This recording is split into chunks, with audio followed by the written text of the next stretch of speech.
Guys, good morning. How are you doing? Good afternoon. Big up to everyone joining me. It's your boy Mark N, MUFC fan, and I'm live. Yeah, you know, guys, the midday stream, morning stream. Yeah, bro, was late at the airport last. You know, it was late. Let's just say that. Couldn't wake up this morning. So, yeah, guys, sorry about that. Couldn't do a live this morning. My apologies. But, guys, the thumbnail, Ten Hag's bold moves. What are you saying? How are you feeling, guys? Big up to all of you. Big up to Casimir. Big up to Jim Watkins in the building. You know, big up to Nurse in the building as well. Relatives, you know it is. Got to love them. 100%. Big up to Kenny Fan TV. Ten Hag needs to start winning games or else he's getting scrutinized by the media again. And that's a good factor. But, you know what we're talking about right now? The bold move. Could that be starting Ugarte and Casemiro as a midfield pivot and securing the transfer of Adrian Rabiot? Guys, I've been talking about Adrian Rabiot all summer. Big up to you, Lumen. Big up to Jim Watkins in the building. Big up, my brother. Hope you're well today. You know what I mean? Big up, man, Lutata as well. You know, guys, you know, I've been talking about this transfer for months. Everyone knows I've been, you know, preaching the Rabiot story for weeks and weeks since July. And everyone was like, no, we don't want him. We don't want him. But guys, yeah, bro, Kenny Fan, you know what I mean? And I think that it might be very interesting to see what happens because the press are going to talk and they're going to say what they have to say regardless of whether we win or we lost. They're going to find some way to scrutinize. That's the reality of it. We're Manchester United. They hate us. You know what I mean? But looking at Kobe Mainoo, everyone, we can agree he's a generational talent. And I think Rabiot provides the essential dynamic that we want him to develop into. That player who can be box to box. He can also play as a 6, can create going forward, has a good passing range. You know what I mean? Can drive with the ball, carry the ball well, dribble at his feet, score goals. This is what we want. So we bring in a mock-up who can take him to that next level and who can give him rest in games. We will be more confident if we had a player like that in the squad who knows how to win in the midfield. Physical guy, very, very, you know, good engine on Rabiot as well. Might come at, yeah, on a year deal. A year deal is not bad, guys. You know what I mean? It doesn't delay Kobe's development. Actually, it might spur on his development because the onus will no longer be on him to be delivering, which will give him that comfort and that relaxed feeling that he can just come in and play his game. And that is what we want from these young lads, guys. That is what we want from these young lads. You know, big up to Kenny Fan TV. Rabiot might come on a 1-year deal. Yes, bro. It's looking like it couldn't be hard. Manu Tata is asking, can your manager handle another ego player? Well, two things I would say. Rabiot wants to, he's been a Man United fan for a time now. And he wants the Premier League. He refused Juventus. He's been interested and kind of, you know, twerking for that United shirt. I would say this summer, a lot of people heard the reports. He would love to play for United as well. I think it would be interesting to bring him in. I think our manager can handle him. He will use him. I believe Rabiot will start games, and we don't have the likes of Mason Mount for the next few weeks, maybe 6 or 7. Rabiot could get some crucial game time because I think he would do the same role Mason Mount does.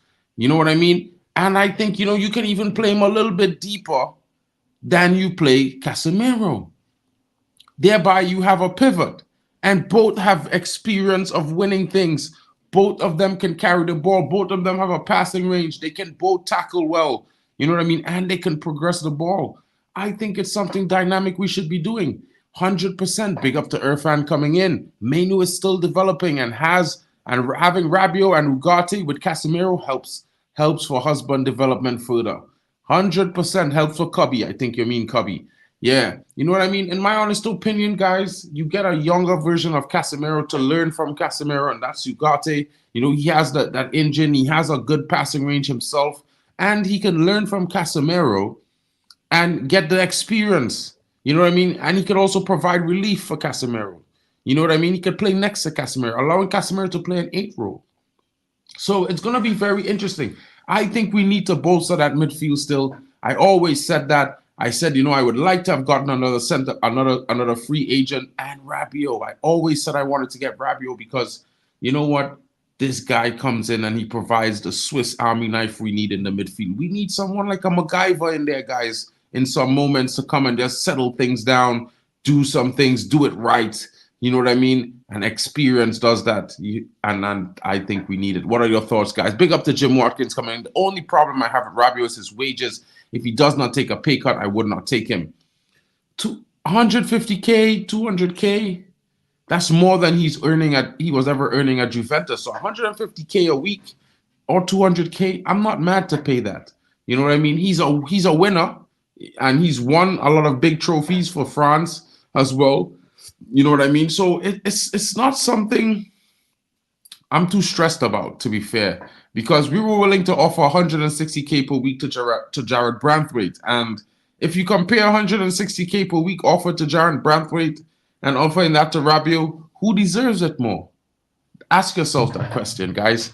You know what I mean? That's just my honest opinion. Like, I won't nitpick on wages when we're offering some other players, the same wages, and they don't even deserve it. They haven't won anything. Big up to my mom in the building.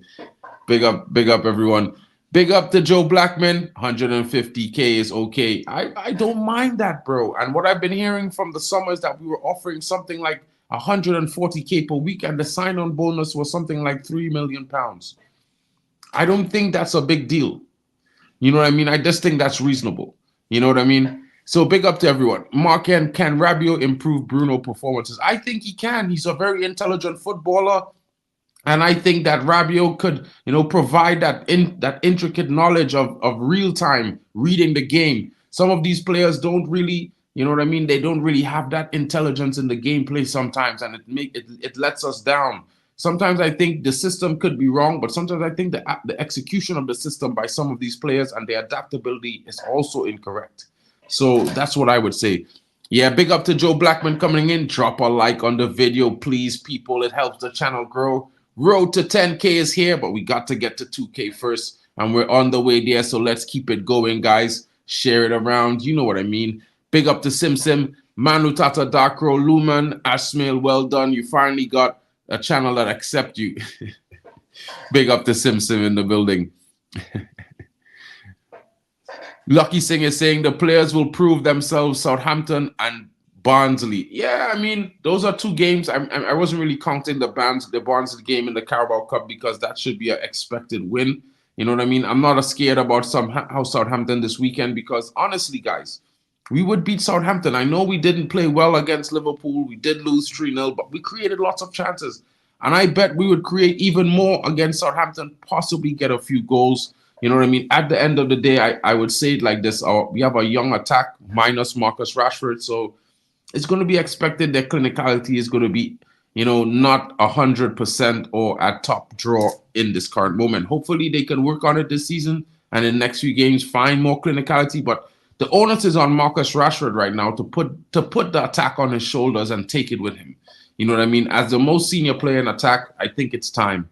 And if he starts, I think he might start, so therefore he needs to do it. He needs to deliver for us. And it's the only way that we will all be able to, finally find something that we could hold on to. Because in Manchester United right now, we're in a rebuild, a work in progress. The team is changing. A lot of young players coming in for the future.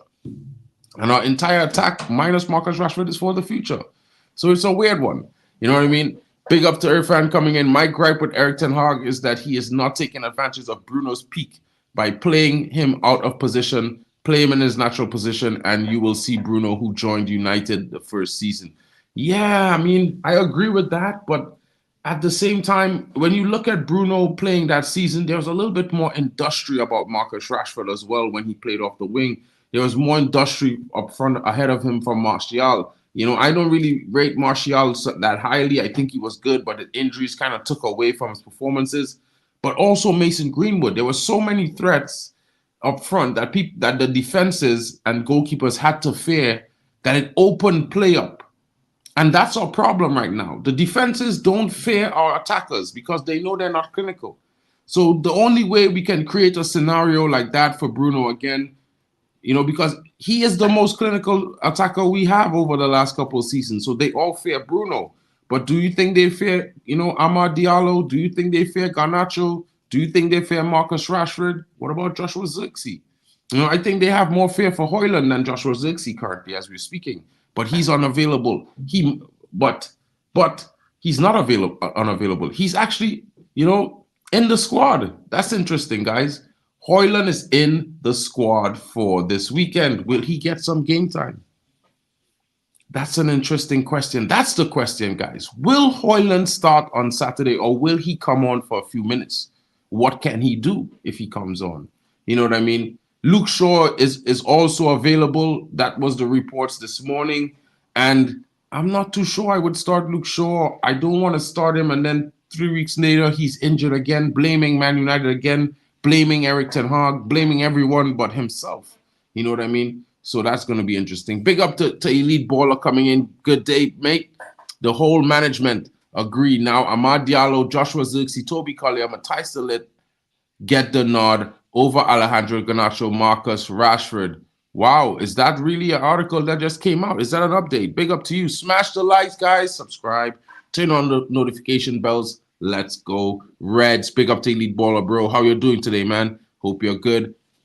You know what I mean? ETH is so unpredictable. You do not know who he's going to play. I think that's a good thing, Irfan.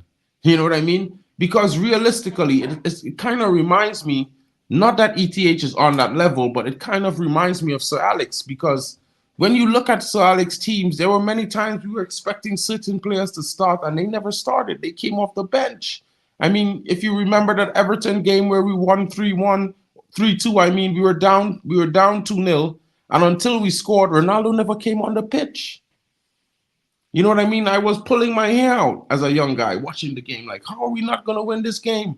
You know what I mean? How could we be losing to Everton? So it's one of those things to me where I'm not going to be mad at it if the starting lineup is unpredictable to me, because at the end of the day, I hope that each and every player who gets the nod to start a game is going to deliver.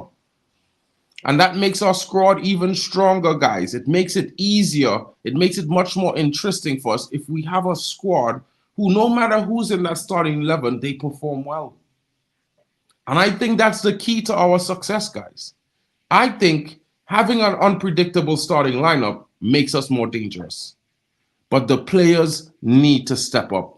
The manager needs to also figure out who's his best starting 11, and I think that's going to take a few games. With the likes of Ugarte coming in, he hasn't played a game yet. What if he has a blinder on Saturday? Then he has to start.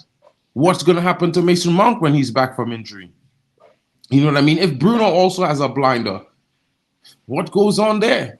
You know what I mean? If Joshua Zirkzee scores a hat-trick on Saturday, what are we going to say? Are we going to keep Højlund on the bench? You know what I mean? If Ahmad scores a brace or gets 2 assists, what are we going to do? If Garnacho comes on as a substitute for Marcus Rashford and scores 2 goals, and Rashford didn't really put in an amazing performance, what is happening? You know what I mean? And this is the question. I think a lot of fans are on their minds, but a lot of the thought processes are slightly different. Because for me, I'm just going to keep it going, guys. I'm playing the players on form. And if you come in off the bench and you play better than the guy who started, you might start the next game. That's just how it is for me, bro. I'm just saying how it is. We want performances. I mean, at the end of the day, Lucky, what I would say to that is that they are stuck. That, at the end of the day, if they all perform, they're all stars. They're Manchester United stars, if you understand what I mean. So regardless of which star it is, hopefully they're shining bright in the starting lineup. That's just how I look at it. You know what I mean? Big up to you, Lucky Singh. You know what I mean? So it's the play, it's on the players, it's on the manager, it's on all of them. But never forget, guys, we all agreed for one most important reason, that we got this brand new structure, and this brand new structure is filled with footballing minds, people who are very, very good at their jobs. They've been doing an amazing job so far, in my honest opinion, right? The signings, the outgoings, I think it was really top notch, in my opinion, in terms of the profile for profile.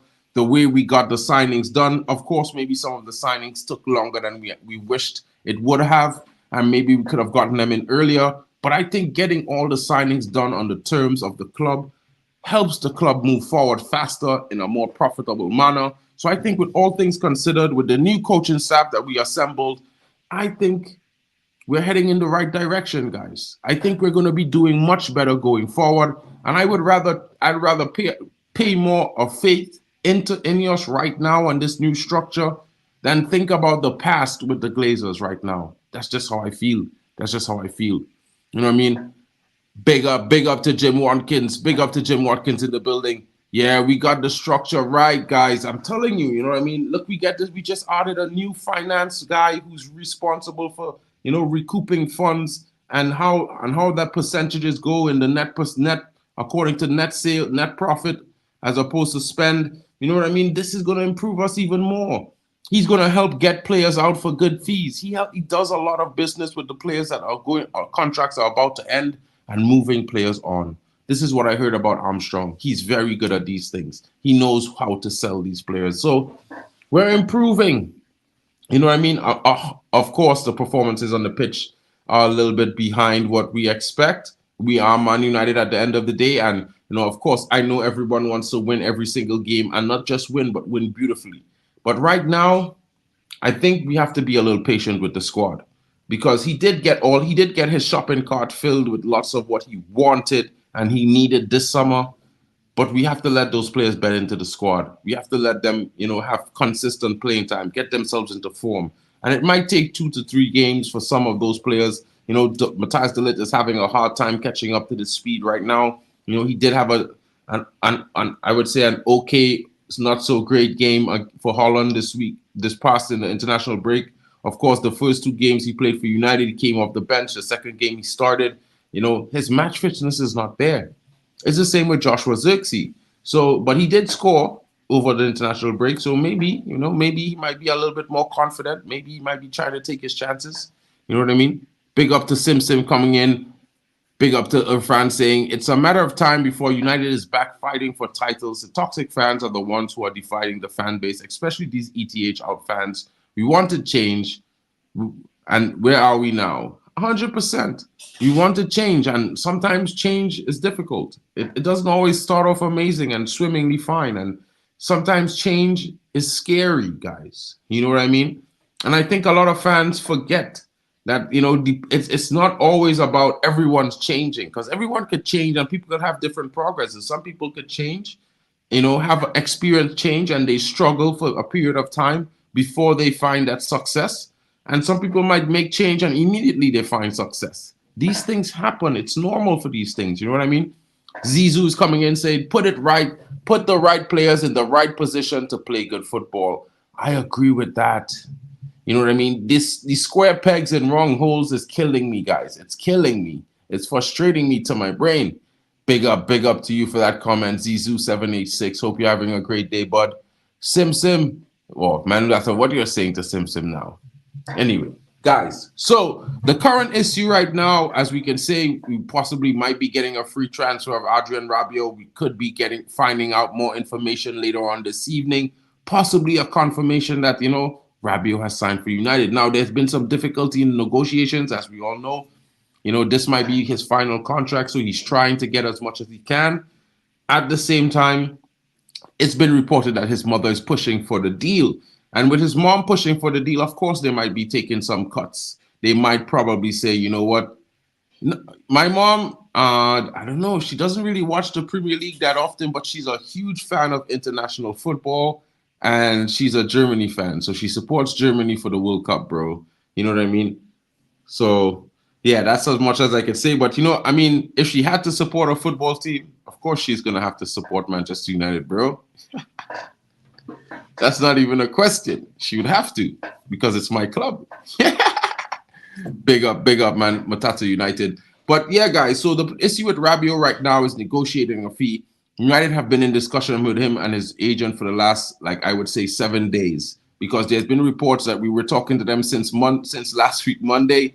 And, talks have stalled over the weekend because, she was trying to stand firm on somewhere in the region of 160 to 80K. I think that was the price. You know what I mean? But at the same time, there was some discussion over the weekend that they went back into further negotiations during the middle of this week. And I think the fact that we resume negotiations might be a positive situation, that United might be able to acquire this player for a fee that they could afford, or that they are willing to pay for him, which might be, a signing bonus of between £1 to £3 million, and maybe a fee of 140K per week. And it might have some performance bonuses in that. So I wouldn't be too stressed out about it, guys. What I would say is that, hopefully it's a good situation.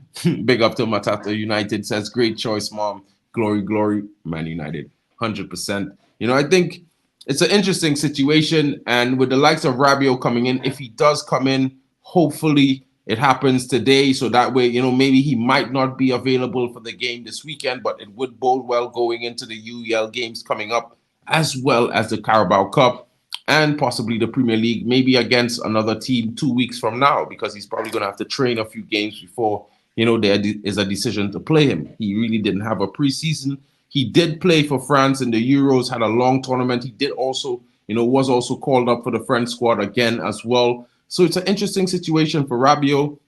Of course, we can say that he might not be fully match fit and sharp yet, but he has had some game time, and let's just say he's a class player, so I think it's not going to hold him back. You know what I mean?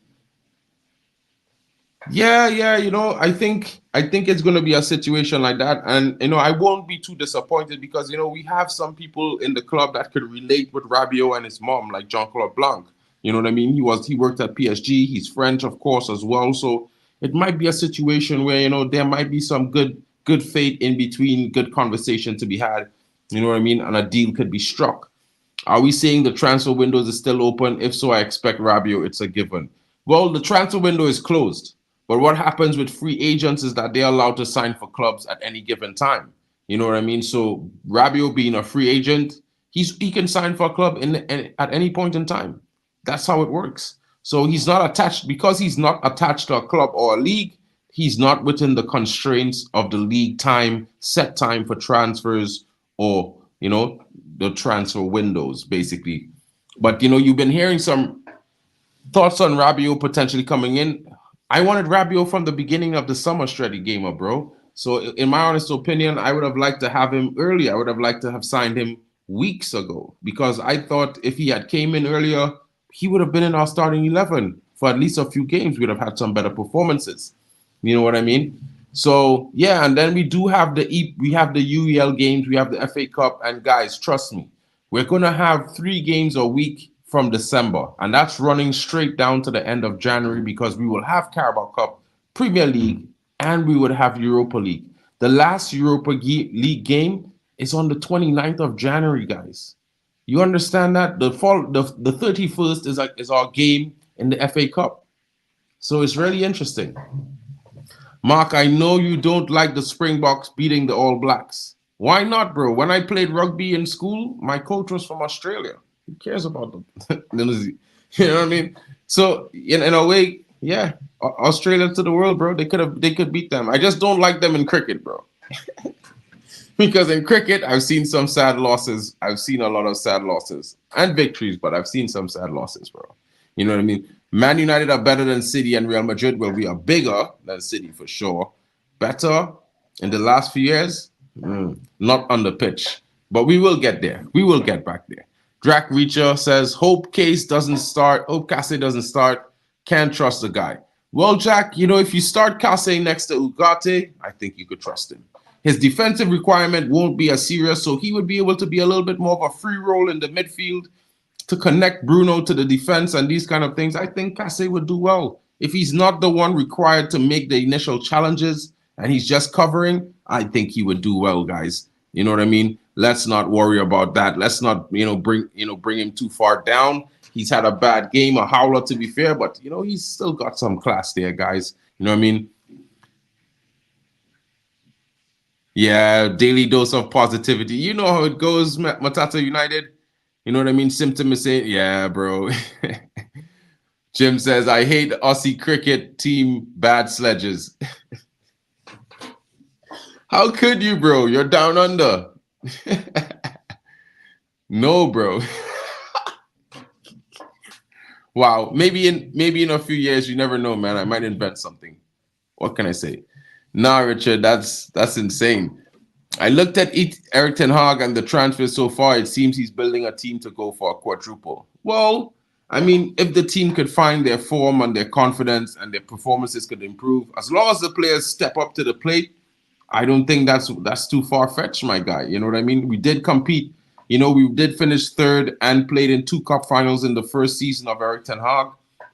And that says that, you know, if we had won those 2 cup finals and for some strange reason had 2 or 3 games left in the league and could have won the league, you know, it could have been a treble, a local treble, a domestic treble. You know what I mean? I would like us to defend the FA Cup and win the UEL. If we finished 5th, I'm not going to cry about it. But I do think we'll finish top 4. I actually definitely think we're winning the UEL, bro. Yeah. Matata United, bro. No, man. I mean, don't worry, bro. I know what you mean. You meant it in the nicest way. Big up to you. Oh, bro, I'm about to go, actually. You know what I mean? But hold on. Let me drop the link so you could come in really quickly. 1 second. Guys, give me 1 second. Let me drop the link.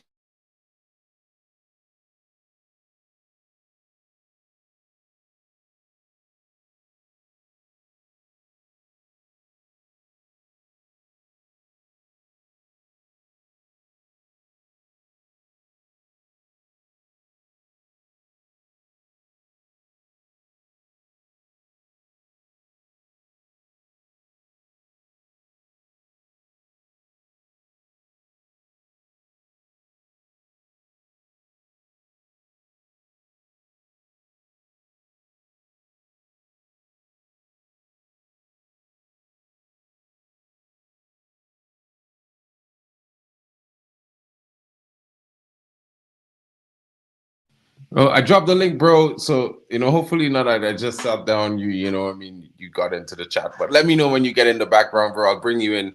Big up to you, Elite Baller. Hope you're well. Jim Watkins says, I want us to win the EPL mark. I want us to win everything. Bro, I want to win every single thing, bro. I want to win the EPL, the Carabao Cup, the FA Cup, and the UEL, bro. But it's going to be a tough order to ask the team this season, you know what I mean? But if the player, this is why I keep saying, I can't put it past the team in the sense that these players could step up. If they step up, like each and every one of them step their levels up, it's not far-fetched, guys, because, you know, it's all starts with one win. And if we can beat the teams in front of us every single time, it's really interesting. All right, guys, let me just bring in Elite Baller really quickly. Be right back.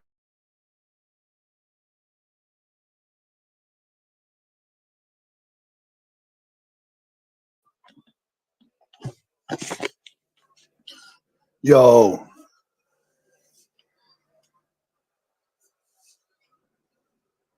Yo. Big up How's to it Elite going? Baller coming in. What's up, bro? Yeah, I'm good, brother. How are you, man? Chilling. I'm enjoying the morning, man. You know how it is. So think about this, right? This time tomorrow will be after the first half, so we'll know how our day is going to go. How are you feeling? Feeling confident? Confident, actually. To be fair, I think we're going to score like 4 goals tomorrow. And I can't say that, you know, the last game has said that, you know, I could see exactly who going to score. But from the chances that we created in the first 3 games, I feel like we will definitely get more chances against Southampton. It's just for the guys, whoever it be, to end at the end of the chance to be clinical. So in terms of Rabiot, because obviously you were talking about him just a second ago, what are the chances of him coming? If you had to say percentage, what do you think yourself the chances of him coming on? 75% chance. Yeah? I think it's down to the wages. I think if they could agree a wage package that the club feel is suitable, the structure feel is suitable, I think he will be is a done deal, because he said in an interview at the Euros that he always had a dream about playing at Manchester United. You know what I mean? And Yeah. he never really got the chance. And when he actually, well, I mean, I don't think he explained it then, but there was also an article in the French news that he was talking about it. He was asked about it, and he said, well, there was some differences. And I mean, you know what it is, guys. Guys want to get their best possible offers, whether or not which offer, whatever, and whether or not he believed in the project then or he believed in the project now. I think as long as it's reasonable, he's a quality player that we should bring in. What would you do? So say we do buy him, we do sign him on the free. What would you do in terms of putting him in the squad? Would you use him as cover for Mainu? Would you use him as cover for Casemiro? What would you think is the best way to use him? Well, my first thinking is that I would use him as cover for Menu initially because I want to see Menu start games. I want to see Menu play games, but right now he hasn't had a great start to the season. You know, like some players, sometimes it's just like that. You don't have the best start. He played the same system last season, much better. You know, so I feel like maybe he just need a little bit more rest and a little bit more less pressure on his shoulders. So I'd bring him on for Menu, start him either next to Ugarte or Casemiro. Hell, you could even start him next to Casemiro and play Ugarte and have Bruno in the midfield. You know what I mean? He could play a midfield 4. Or put Bruno as a false 9. What is your front 3 for tomorrow? Who are you picking in the front 3? Rashford, Xerxes, and Ahmad. And so why Rashford over Garnacho? What would your reasoning be behind that? For me, I look at it like this with Rashford. He's the most senior attacker that we have right now. Whether we like it or not, his inconsistency is a problem. But he needs to step up, right? And you have to push him in that direction so he can accept that responsibility. Because unless if another player was to do it, then bro, it would be like one of those situations that would be untenable to keep Rashford past the January window. You know what I mean? So I mean, like, I wouldn't mind starting Garnacho, but the thing is I want to make sure Garnacho fully ready into the season with no pressure. He's not the one that is thinking that he has to deliver alone. You know what I mean? I think Marcus Rashford should be the one with that mentality. Do you know what I'd be tempted to do? Because I think basically Rashford needs a goal desperately. Until he gets one, it's going to be hanging over his shoulders, right? So I would be tempted to play him up front just to get him in the box. Because let's be honest, right? He's not getting into the box much at the moment, right? His best play has been literally crossing it into the box to Xerxes. He's not getting into the box like he used to. So I would be tempted to play him up front to get him that first goal that he needs desperately, and then take it from there. Because I think once he scores, you'll see a different side to him, but it's when he scores, bro. You know what I mean? Well, you see, that's the interesting thing. Like, I looking at it from this, bro. I could accept 10 to 15 assists and 5 goals from Rashford and call it an amazing season. I've been so honest. Like, people might laugh at that, bro, but I so much rather that than him scoring 15 goals and again 5 assists. Because to me, if he was to flip that number, it makes the entire team more threatening going forward. Because we all know that he can score a goal. That's not going to change.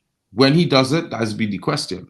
But if we know every game he going to create an assist for one of the strikers or another player in the team, then that gives defenders a lot more to think about. You know what I mean? Because now they can't commit to him because he will be now creating for someone else. So they have to be looking for the pass, which now opens up the lane for him to run at the player even more.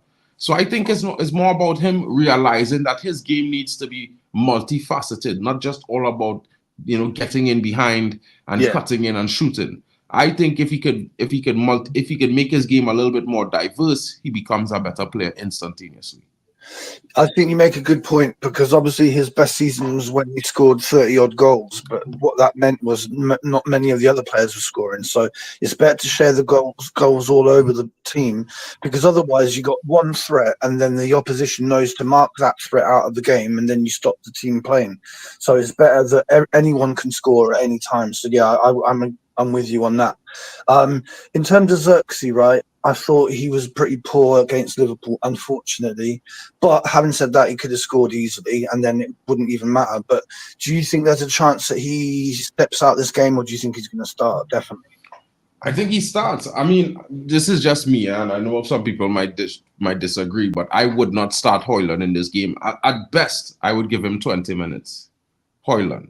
But that's just because, you know, I don't want him to have to do too much right now. I want him to get game time, but I want him to also not have to do too much, because he just came back from a hamstring injury. I know as a young fella, you're going to be wanting to, you know, make a statement, you know, put it, you know, show people that, you know, he's back. You know what I mean? He can't help that, bro. That's natural as an athlete playing sports. You know what I mean? But I would start Xerxes, because regardless of what it is, he has to get match fitness as well. And He is fit. Yeah, and we got too many players that are still out, like Malacia. Sure, once those two are back and can contribute, we look a lot more solid. But I think at the moment our squad's a little bit short, and I think that's why the importance of Rabiot cannot be underestimated, because he's just an extra body. Because I personally don't think we're going to see Eriksen hardly play any minutes at all this season. Maybe a couple of games here in the like the EFL Cup or what have you. But do you think he plays in the league very often? Because I don't. That's the weird one. I think it might have 1 or 2 games where he play like maybe against like Ipswich. Like, okay, listen, think about it like this, right? And when I say think about it like this, look at it like this. We have a team to play in the Carabao Cup. Maybe Eriksen starts. Maybe Eriksen is the 10 for that team. You know what I mean? Maybe we play Anthony. Maybe we play the likes of, you know, like a young Ethan Wheatley as well. Maybe we play some you know, French players like a Johnny Evans, a Harry Maguire. You know what I mean? You never know. Maybe Malacia plays in that team as well, and they still deal with the Carabao Cup as the starters. You know, until they get match fitness or something happens, or you know, we get to the January window for Eriksen. Because I looking at it like when we get to 3 games a week, we're gonna need everybody. It will have some games we could play at Eriksen at 10, like a game against Pauk that we play at home, the second UEL game. And that same week, I think we have a game 2 days after. You know what I mean? You would like to get keep the likes of Bruno rested. You know what I mean? Keep the likes of, you know, Casemiro rested if you could, or Ugarte rested. So having Eriksen, as much as I wanted him to leave this summer, I think I wanted him to leave because I think that if he left, it would make it easier for us to procure Rabiot. So for me, if we do get Rabiot now, then having the 2 of them makes it easier now for us to rotate our team or build maybe 2 teams that start for 2 different tournaments. So that way, you know, the best players from those 2 teams play in the UEL, and the rest play in the FA Cup. So in effect, you have like kind of like a rotation of like a squad that could rotate into 4 different setups to play 4 different tournaments that, you know, possibly might bode well for the team. It's all about how you're going to rotate, how you're going to use the players, who play and where, who, you know, because realistically, some of these players would have been sat down by the manager and the club, and they would have been told, listen, you are going to start games in the Europa League this season. You will be a substitute in the Premier League unless, you know, your form or anything dictates differently. If you step up, then you could improve that standard. It might have players who are told that, listen, you are here to play the Carabao Cup and the FA Cup games. And if we need you for the other games, you play. And this is how it works sometimes. And I don't think that's a bad thing. I think that's what they said to people like McTominay. I think they told him the truth. They said, look, you're only going to play in these type of games. You may come on as subs, you know, in Premier League games now and then. So fair play for him going to, let's be honest, a lovely country to try again his career. But in terms of Rabiot, if we did get him, I could see a midfield here and there of Ugarte, Casemiro, and Rabiot, and to me that is like so solid. That the amount of experience and like physicality in that midfield is just insane. So I would like to see that now and then. Whether or not it would create enough chances, I don't know. But we need to be more solid at the moment because we're too scary, and our keeper's facing too many shots, and we're letting too many attacks happen. We're getting pressed when we try and play out in defence. So I just need to see us more solid to start with. You know what I mean? I see Yorkie saying here he's watched Rasmus and he's not sure he's done enough to prove that he should be our main striker. Well, there's the thing, Yorkie. You know what I mean? Rasmus, he did score 15 goals last season. You know what I mean? I think it was 15 or 16 in all competitions. Now, it's true he didn't get a bulk of goals in the Premier League until late, but he opened up his scoring very early in the Champions League. He was the top scorer in the Champions League until the end of the group stage. You know what I mean? And I think for a young player, that bodes well still. Some people look at it like, well, he didn't score Premier League goals, so he wasn't doing well. But I think, you know, he could only score in the games in front of him. And if he doesn't score, sometimes it's like that. He's developing still. And I think, that goal he scored against Arsenal signified a beginning of an evolution in Højlund for me. Because when I looked at the form, his body position, it was stark contrasting difference to what he did for Denmark at the Euros. I don't know if anyone noticed it, but the way he was positioning himself in the first few moments of the game before he even received the pass that he bullied the defender and went on to score. These are the kind of things I would be keen to expect from Højlund this season. And on different side, whether it be left or right, at a central defender, whether it be at Arsenal or it be at Liverpool. I really miss Højlund against that Liverpool game because I thought if he played, we would have won that game handsomely. The best goal that I saw Højlund score, and I can't remember it, you might remember who it was against. I think it was in Champions League, where he took the ball about the halfway line and then just sort of sprinted towards the goal, took it past a couple of players. That's what he's capable of, isn't it? Yeah. And he's still young. He's nowhere near the finished article. You could see him playing for another 6 or 7 years before he gets to his peak. And people don't need to remember that strikers can still bang in goals when they're like 30, 31, 32. You know what I'm saying? Look at Ronaldo scoring goals now. 100%, bro. You see, the goal thing for me is, sometimes it's all about clinicality, and Højlund is very clinical. You know what I mean? When he gets, he got a little bit of chances last season and he scored. He had the highest clinical ratio of any striker in the Premier League since January last season. From January to May. So for me, when I look at that, that's all positives for me. I mean, he's nowhere near the finished article, but I think, this season, as we see more of him, everybody will start seeing more of him because we haven't seen the best of this young man yet. Remember last season, he was still growing, so, he having growing pains. That back injury that he having is because he had a growth spurt before coming to United. In the last season at Atlanta, the first season, he was nowhere near as physically huge as he was when he walked into United. You know what I mean? I don't know if a lot of people has watched this young man, but when he was at Atlanta, his body was nowhere near that size.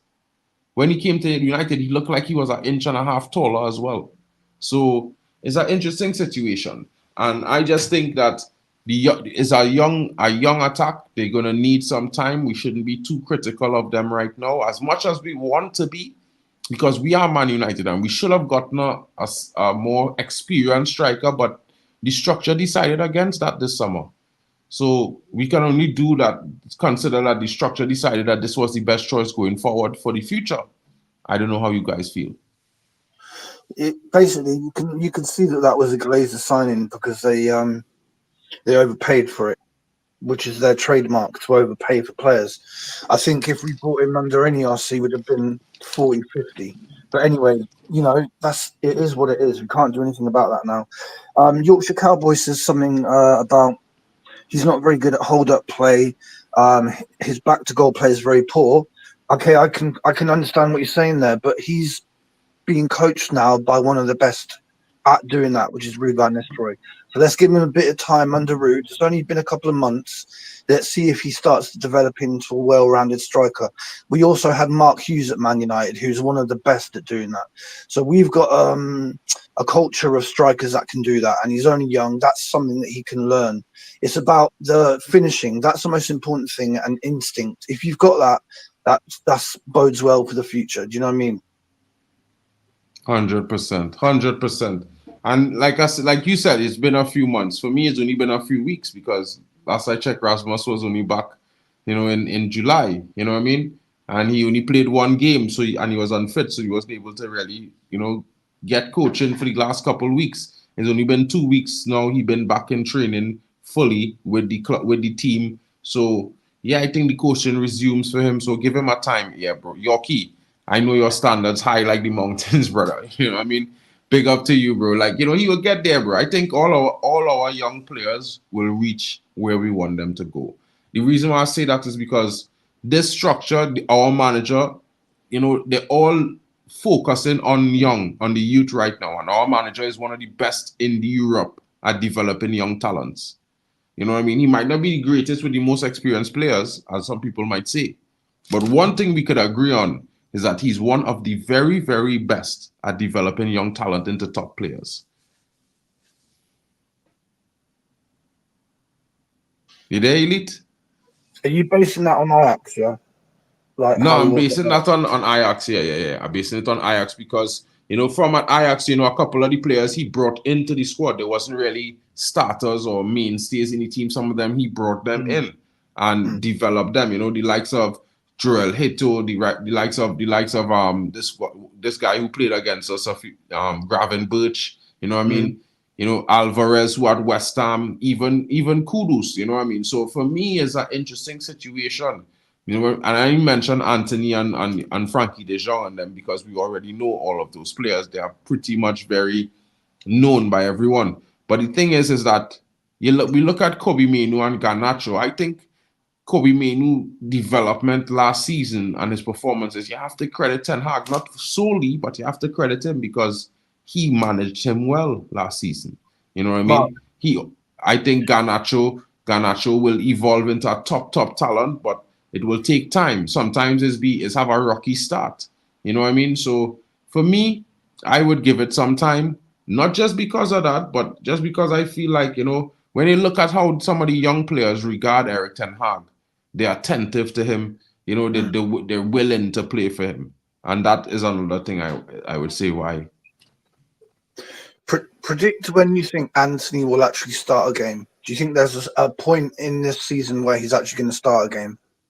Well, he's in the UEL squad, in the 25 man on the A list, so he should be getting a game. I think he will play in the Carabao Cup. I think he will play in the FA Cup, and I think he will play in the UEL. He might come off the bench until his form improves. And I mean, listen, realistically, I back in Anthony this season to do well.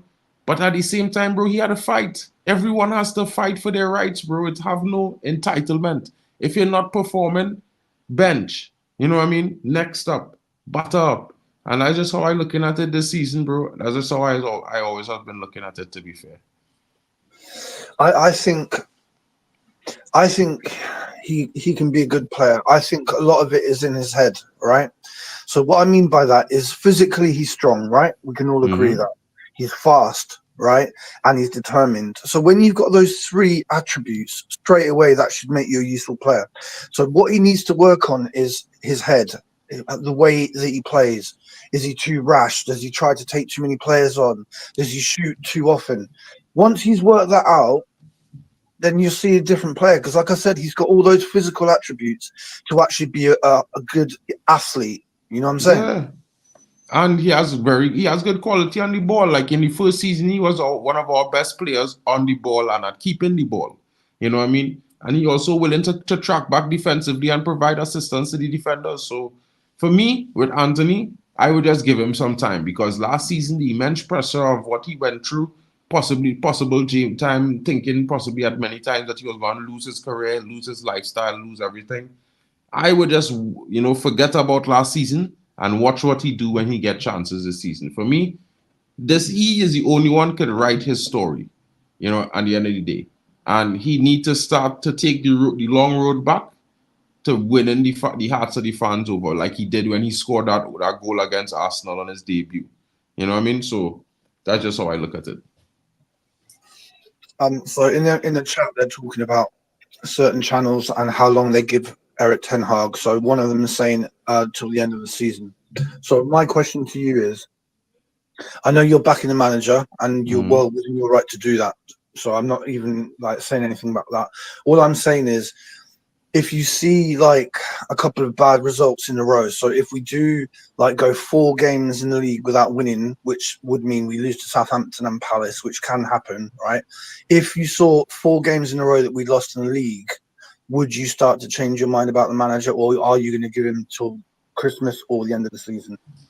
Well, I mean, I think I think I'll have to answer it 2 ways, really. I would say I will start considering what's happening here with the manager and his management, but then I will also think about the way in which we lost those games. Because let me just say, if it was a freak thing let's just say we scored 2 goals and then at the end of the game they won 2 penalties and we draw or something, or 3, or they get a penalty, or we lose, a player gets sent off, You know what I mean? And we try to be compact, but they still end up conceding a goal. Onana makes some mistakes.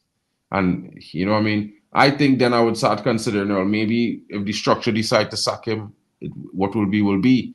Because at the end of the day, when I decided to back the structure this summer, I said to myself, as much as I back the manager, if the structure decide against it, I would be with it. You know what I mean?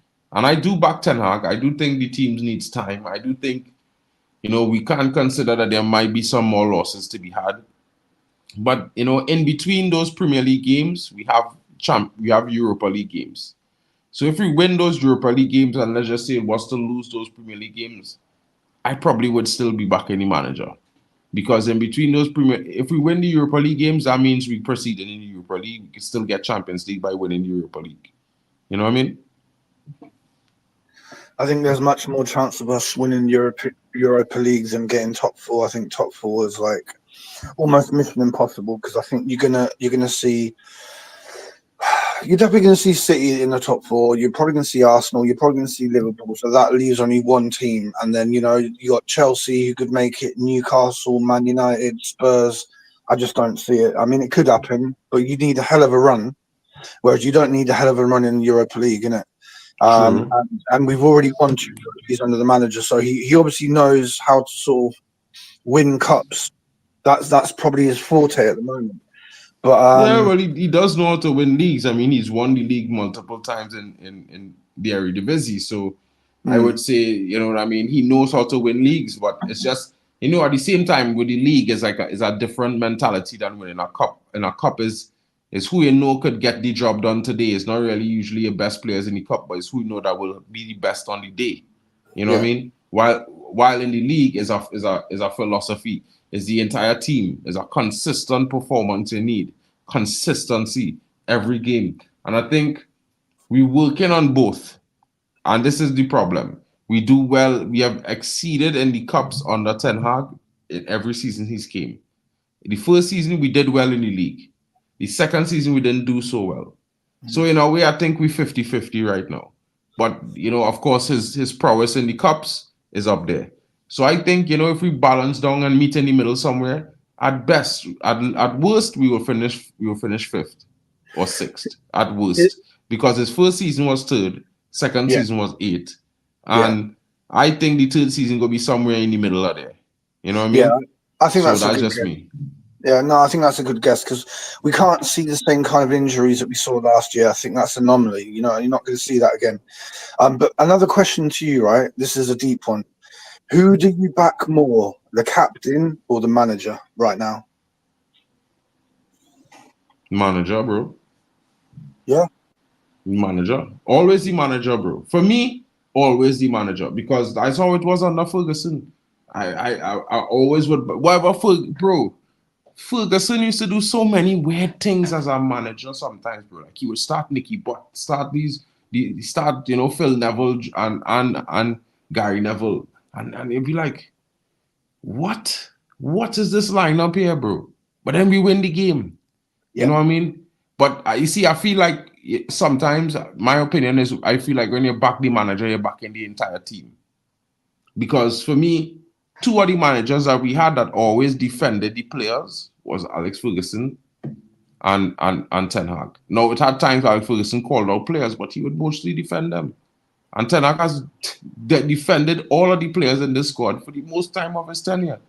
So I think backing the manager is the same as backing the entire team. That's just how I feel. You know what I mean?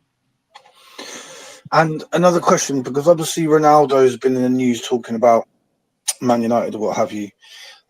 Would you agree, because I've never asked you this, do you agree that in his last sort of half a season with us recently, that the drama that came with him was just unbearable? Like, if he wasn't playing, the cameras would zoom on his face like 100 times during the match and make it all about that. I just want a time where we don't have drama like that. And I think Sancho was another drama.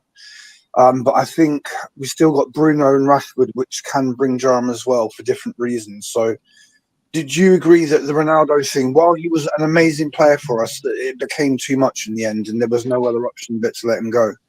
Well, I mean, again, are in the middle there, because I look at it like this: one hand can't clap by itself. You need a next hand to do like this. You know what I mean?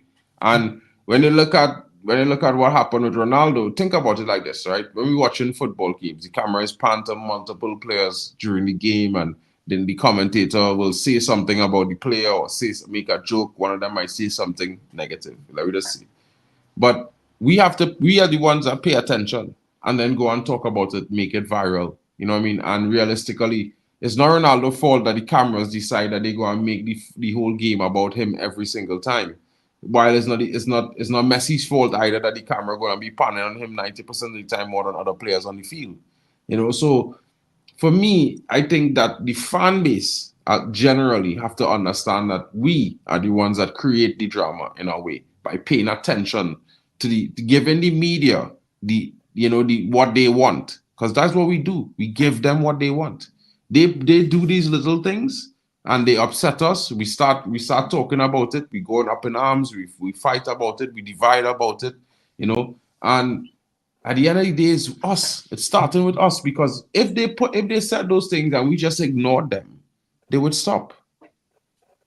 They would stop. Yeah. It's never going to happen, though, is it? Bro, we are Man United. Is never going to not have drama, bro. Never, bro. Certain channels love the negativity and the doom, because that's what gets people in there and like sending super chats and whatever. And one thing I respect, well, many things I respect about you, but one thing I do respect about you massively is that you're generally very positive. And when you go like I do from channel to channel to channel and you see so many people being negative, that's why I connect with you, bro, because you're like me. You refuse to just be doom and gloom. You got to look at the positives, because if you don't, then what is the point? You know what I'm saying? Bro, I mean, you see, for me, it's like a coin. If you flip the coin, one side have a face, the next side have numbers, So it's like when you flip the coin, it's equally, it could land left or it could land right. So regardless of you want to talk about the negative effects or the negative situations, you have to talk about the positives. And what really bores me, bro, like it frustrates me to the point where I'm like, sometimes I ask myself, why am I sitting here? Right? And that's because you sit down and you watch a football game, there are positives in the game, but everyone all they want to talk about is the negative moments in the game, which are usually less than the positive parts. And it's weird.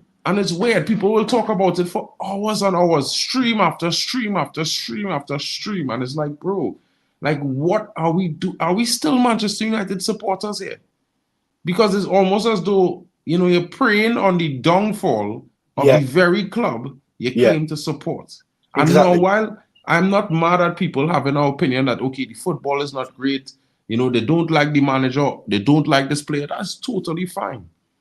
But at least when these guys do good things, prop them. Give them their flowers for doing a good performance. Because while a team performance could be bad, it have individuals in the team who were good, but they were dragged down by players who were bad. I think, brother, there's a massive distinction between people like you and myself and others in the chat who grew up under Sir Alex, and we know that he had to change his teams constantly. He had to rebuild teams constantly. He had to have a balance of flair players and workhorses. You know what I'm saying? It doesn't matter how you win the game sometimes, as long as you win it. We could have barely any possession against Arsenal away in the Champions League, but then we could counter them with two world-class attacks and put them out of the game. Simple as that. 100%. It's about winning games. It's not about, dominating possession constantly or this or that or tiki-taka. Win the game and improve on the next game. Simple, man. 100%. I mean, I see Simpson and Kenny arguing about Bruno, but let me be real, bro. Bruno had a better season than Odegaard. Odegaard might have finished second, but he had less goal contributions than Bruno. And he was nominated for a Ballon d'Or, and this was a bad season for Bruno. I just want to put it out there, because when I saw Odegaard on the Ballon d'Or list, I'm like, wait, this man's stats is not better than Bruno's. And United fans are saying Bruno had a rubbish season, bro. And this guy nominated for a Ballon d'Or with less stats. And he didn't win anything. You know what I mean? And for me, yeah, like Yali saying, Fergie did use the whole squad. Let's see if Erik Ten Hag does this season. And this is the next thing, Yali. You know, it's funny, right? A lot of fans will say Erik Ten Hag do like to rotate. But realistically, when I look at the first season, it didn't really have anybody he was trusted that he wanted to rotate the squad to. So he stuck to the players who were delivering, you know, week in, week out. Because like we all wanted open heart surgery in his first season summer, and we didn't get it. So why would we now want him to rotate to some of those same players that we were saying failing us? And there's a weird argument that is had with guys. Because basically, I always be trying to ask guys this one question.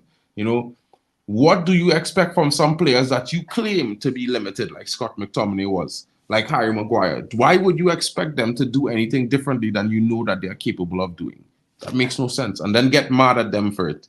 You know what I mean? So I just look at some players as they limited. They're not going to offer what this player will offer. They don't have that in their locker. And I won't be mad at them if they make a mistake, especially when we know that they are capable of these things. You know what I mean? I feel like it's a little bit more frustrating for us as fans and our mental health to expect more from a player who we know really and truly, in fact, is limited.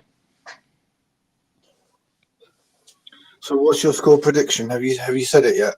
Tomorrow. Oh, 4-1, bro. I think we might consider a late goal, but I think we would score 4 goals handsomely throughout the game. I think it's going to be it could be a bigger scoreline. I was making a joke with somebody earlier this week that I was dreaming, and I dreamed that we scored 9, and I was telling everybody, bro, 9, we back again. You know what I mean? But who knows? Who knows? It's a weird one. You see, the way I look at football is things could change drastically in moments, right? And you can't really put what a player performance on a stat chart. I mean, sometimes the stats work for players, but think about it like this. Haaland came to the Premier League in his first season and scored, 50 or 60 goals that season in all goals scored? He never did that in his career before. Not once. Yeah. Not once, brother.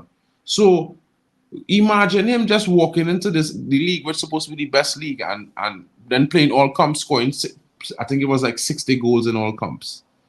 Right? That is an exponential improvement in his performance. So when I look at our young attack, you know, they might not have been clinical in the first 3 games, but Haaland did struggle for a few games in the Premier League. What if one of these youngsters just goes on a mad tear for like 17 games, just scoring every time he get a chance at goal? It could happen. So, you know what I mean? I feel like we had to stop watching football under a total microscope sometimes, because then it takes away the fun of the game. It's a simple game. One of the guys in the comments was saying it earlier. He said football is a simple game made complicated by many. You know what I mean? Yeah. And I can't remember who it was that actually said that. I'm not sure if it was Arsene Wenger, but or was Sven-Göran Eriksson that said that. But for me, I totally agree with that statement. Football is simple. You know what I mean? And we make it so complicated. It's weird.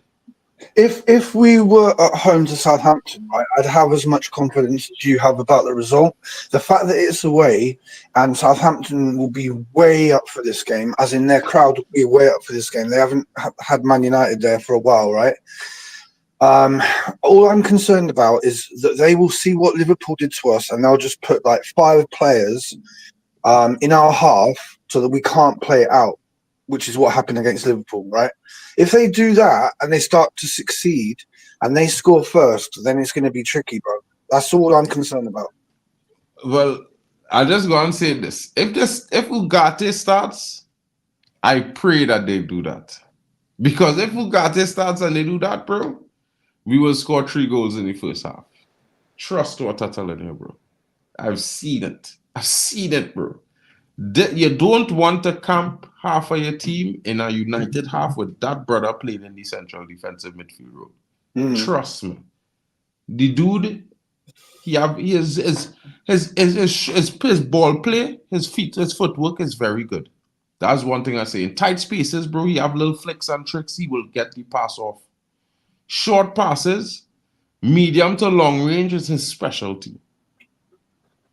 So putting a ball over the top of those 5 guys is something that Ugarte will do with his eyes closed. No, I think he's perfect for the Premier League. I think he's perfect because he's got everything that you need to sort of do well in this league. 100%, bro. 100%. Bro, I do have to go though. But No worries, it's been brother. a pleasure. Bro, if you have time later on this evening, bro, maybe we could try to do a stream like sometime like around, I don't know, like maybe 7 p.m. UK time. If you have time, we could probably just drop a little half an hour and, you know, talk about some just football in general if you have time. Let me Yeah, know. man. And Yeah, we'll do that, bro. You know what I mean? But guys, you know, thank each and every one of you guys for coming in today. Big up to all of you. It's been a pleasure to have this conversation with you guys. You know what it is. You know, it's midday news, midday views, Manchester United with your boy Mark and MUFC fan. And I got Elite Baller in the building today, guys. Big up to Sim Sim, Lucky Singh, Luman. My mom is in the building as well, guys. Big up to her. Big up to Irfan as well. Big up to Roberto Antonio as well. Big up to Jack Reacher. Big up to Lucky Singh. Big up to Kenny Fan TV as well in the building. Big up to Joe Blackman as well. You know what I mean? I hope all you guys, Yorkshire, big up to you, bro. Hope you have a great day. Guys, you know what I mean? I know it's an interesting one. I know some of you guys are not as confident as I am going into the Southampton game, but this time tomorrow, when we win, make sure you come and smash a like and celebrate with your boy because we will be live. We will be here, right? So, guys, have a great day. We'll catch you all later. Thanks to the Elite Baller coming in and joining me today for all those great questions, bro. Big up to you. Hope you can do it again. And Joe, when next again you're on my channel, bro. You know, always in the channel talking about drop a like. Come on, have some views as well, now, bro. Big up to you. Guys, catch you guys later. Hope you all have a great day. It's been your boy, Mark and MUFC fan. You know what I mean? Peace out, guys. Big up, Elite. Catch you later, bro. peace, my bro. Peace. Take it easy, man.